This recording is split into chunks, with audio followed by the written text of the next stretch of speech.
15 minutes, Sister Ebonee, and after everybody is up and out.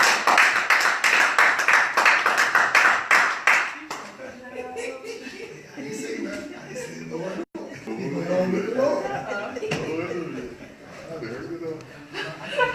No, because it was funny if you really know what you're talking about. All right. Greetings. Greetings.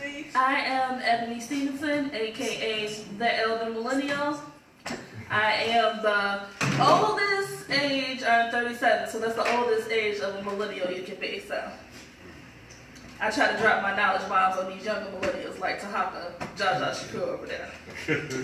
So, it's good to be with you here today as we come out of her and not fall into Satan's claws and celebrate this false holiday of Christmas.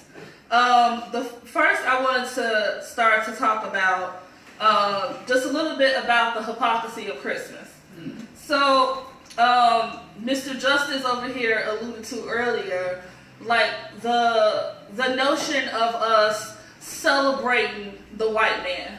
So I just find it quite peculiar that we will struggle and save and borrow money and get payday loans to go get gifts to put under a tree and then tell our children that a random white dude with a red nose comes down your chimney, put some gifts under your tree, eat your food, and got your name on the list. Is he like the cops? Like, what is going on? Like, where we are making white people seem friendly to our children when they go out in the street and white people only see them as a criminal. We are starting our children out early to idealize and be friendly with white people, and that's not the situation that they face. The minute they step out of the door every day, to the cops, they are criminals. When they go to school, to their teachers, to these white teachers fresh out of college teaching our babies, they are criminals. But we will make them think that, oh, they just cool people, Sam's a cool white person, you know what I'm saying? The cops are cool white people. No, that's not our reality. And that's why one of the reasons why our kids are so angry. So, when our community raises our children, we raise them under this ideology of just getting along. We don't raise them for reality. We fall into this, oh, you can be anything you want to be. The sky is the limit. We don't talk to them about racism. We don't talk to them about the actual reality that they're going to experience. So when I'm just basing this even off of me growing up. You know, I remember when I was in grammar school, we were on this radio show, and the interviewer was like, hey, what are you going to be when you grow up? And then one of my frenemies, Malachi, he said, oh, I'm going to be president of the United States. And then I was like, then it came to me, I was like, well, oh, I'll be vice president of the United States, you know, until he dies or something happens and gets impeached, and then I'll be president. That was my thinking when I was in grammar school. I had no idea of the reality that awaited me outside of those doors. I had no idea of what it would be like to go to college and be criminalized on an everyday basis because of the color of your skin. I remember when I was in school, my academic advisor told me that he didn't understand why I was pre-med because black people didn't go to medical school.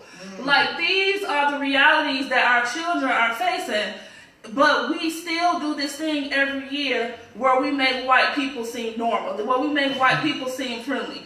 There's nothing that hurts my heart so much than to be somewhere with amazing, beautiful black children, and a white girl comes in the room and the kids run up to her and want to touch her hair and do all this other stuff. When this white woman is seeing your child as a criminal, but you're making things seem like that they see them as regular children, and they don't. And that's ridiculous. And we got to stop doing that.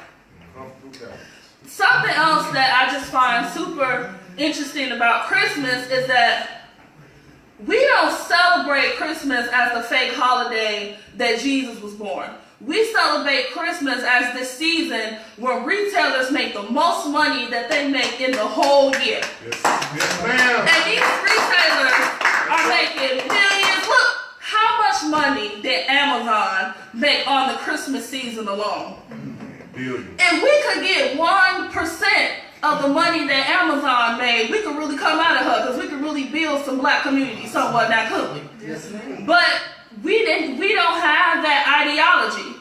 This notion that, like, oh, it's the holidays, it's not the holidays. All this country sees us as a dollar. And they know, because we can't get credit, that we're going to spend our last dime during this season.